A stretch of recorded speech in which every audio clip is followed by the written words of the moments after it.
So hey everyone, it's Tony. I want to welcome you to another Motivational Monday. I want to start off by thanking so many of you for your messages of appreciation and gratitude through Facebook, LinkedIn, email, everything else has been really great. I want to let you know I appreciate it. We're on a journey together.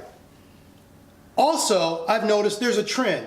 Many of you are starting to ask, how? How do I do this? I've identified that I have a Motel 6. How do I deal with it? I realize I haven't figured out my purpose. How do I attack that? I realize I'm around the wrong people and I need to change my friendships. How do I do that? Well, today we're going to start with the hows. How do you do it? But I want to let you know, this is all in preparation for a journey we're going to take together of identifying our comfort zone, leaving our comfort zone, and arriving at the life we're trying to attain. Okay, that's the goal, but before we can do that, there's some things we have to do, and it starts with our mindsets. We've got to change our thoughts. It's our thinking that sometimes brings us down and betrays us.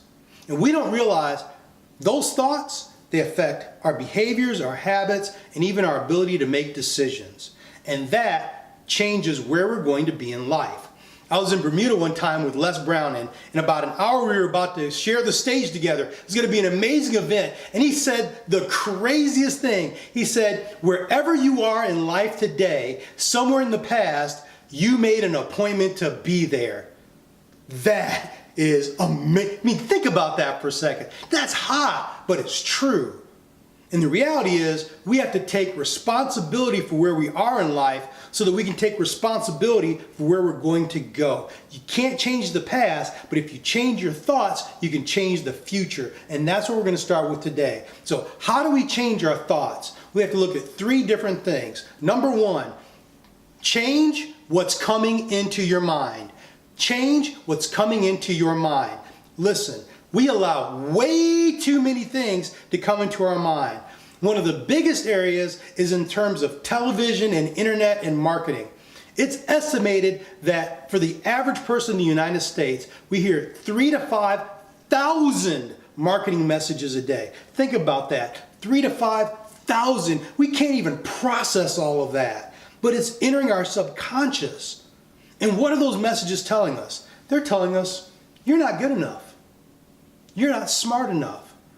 You will not achieve your purpose unless you buy this product. It's this product that's the key to happiness and fulfillment. Now the reality is, the first time we hear that we think, that's crazy. But the 5th, the 10th, the 100th time we hear it, it skews our perception of reality, both on the outside world and how we view ourselves. Tell you what, I've been having an amazing year, amazing productivity, amazing profitability. And there's a lot of things that can be contributed to that. I mean, I've been at this business for a long time, but here's one thing I can say. The end of last year, I made a decision, and that decision was simple. I got rid of cable completely. People go, hey, so what's your favorite show? Don't really watch that much TV. Don't have time.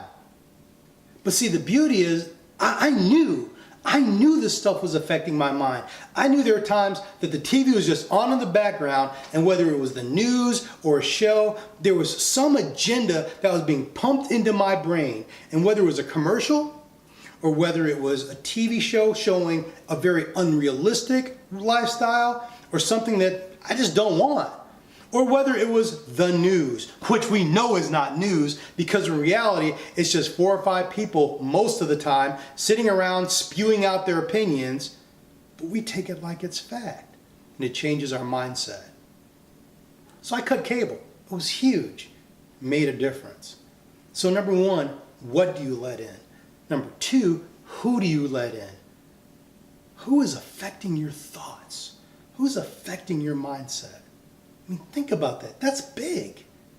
Because now we're talking about relationships. Being around negative people will make you negative. I'm telling you. Get this. Studies show that if you have a friend who's consistently happy, you are 15% more likely to be happy. But here's what's crazy. Let's say you don't have a friend who's consistently happy, but you have a friend of a friend who's consistently happy. 10% more likely for you to be happy. But what about a friend of a friend of a friend? 6% more likely to be happy. Because we're connected. We're actually interconnected, not only with our friends, but with their friends. And it affects who we are. And it's not just whether or not we're happy. Studies show that people who are obese are more likely to have friends who are obese. And friends of friends who are obese. And friends of friends of friends who are obese. And that if you sit down next to someone who's overeating, you're more likely to overeat. You see, we're interconnected. Who you let in is a big deal. And then number 3, what are you saying to yourself? You know, I was talking to Tony Wroblewski, who wrote this book called Mind Capture. And it's an amazing book. But one of the things he said, just kind of off the cuff, was, you know, we have 50 to 60,000 self-talk conversations in a day. We don't even realize it, but we're always talking to ourselves. But you know what, for a lot of us, and I know I've gone through this, especially when I've had a series of negative events happen, my self-talk becomes negative and I spiral down. And if I don't learn to control what I say to myself, I make bad decisions, I get in bad relationships, and it just snowballs into every area of my life. So you have to be aware of what you're saying to yourself. So what do you do? So I'm going to give you 2 things today that you're going to do. You may not like them, but they'll have a great effect on your life. So number 1, because you have to be careful of what you let into your life, I want you to limit the amount of TV that you watch over the next 10 days. Well, Tony, how much TV? I'll give you 1 hour a day. What? 1 hour a day. And no, you can't bank your hours from yesterday so that you can watch 2 more today. No. 1 hour a day. No, Tony, you do not understand. I gotta watch Empire and I've gotta watch, How to Get Away with Murder. And there's no way I can live without my Scandal or whatever my zombie show is. So let me get this right. You can't be fulfilled as a person unless you're watching someone else's imaginary life. Is that what you're telling me? Nah, you couldn't be saying that. Come on, you can do this. Don't cheat yourself. 1 hour a day. If you need to, record them. Buy Netflix or Hulu or something. Watch them later. But look, take control of your mind. You can do this. Then number 2, I need you to write down 5 positive affirmations about yourself. 5 of them. 5. They may be things like, I was born to live my purpose. Or, I'm going to have a great day. But 5. How many? 5. 5. I need you to write down 5 things. And then here's what you're going to do.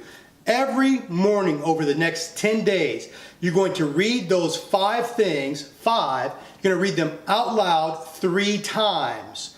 Out loud. It's important that you do it out loud. You need to hear yourself saying these things. So you're going to write down 5 things and read them out loud 3 times every morning. Then you're going to read them out loud 3 times before you go to bed at night. You're trying to fill your mind with positive things so that you can combat the negative thoughts that will try to enter your mind. You've got negative coworkers, negative events, just negative things that are going to try to infiltrate your mind. It is time to take control. 5 things. And look, here's what I really want you to do. Take those 5 things, put them on your phone. Because we carry our phones with us all the time. And just periodically glance at them. Read them to yourself. You want to constantly fill your mind with positive things. That negative coworker says something crazy to you, pull out hey, let me read my 5 things. I am not going to have your bad day make me have a bad day. It's not going to happen. So do these 2 things. They seem like a lot. They may seem difficult. They're really not. But take control of your mind. Change your mind, change your life. So hey everyone, it's Tony. I forgot to tell you one last thing. You may be thinking to yourself, well, we talked about the what, and we talked about what do we say to ourselves, but you didn't mention the who. Well, here's the deal. Once you deal with what you let into your mind, and once you deal with how you talk to yourself, it'll become pretty obvious who you should be spending more time with and who you should be spending less time with. You will know who lifts you up and who brings you down. But if your mind is too confused from all the other clutter, you won't be able to make the right decision. So deal with the two things that we've already talked about, and we'll let the rest begin to take care of itself. But we will give you some tools and strategies as we move forward. Thanks.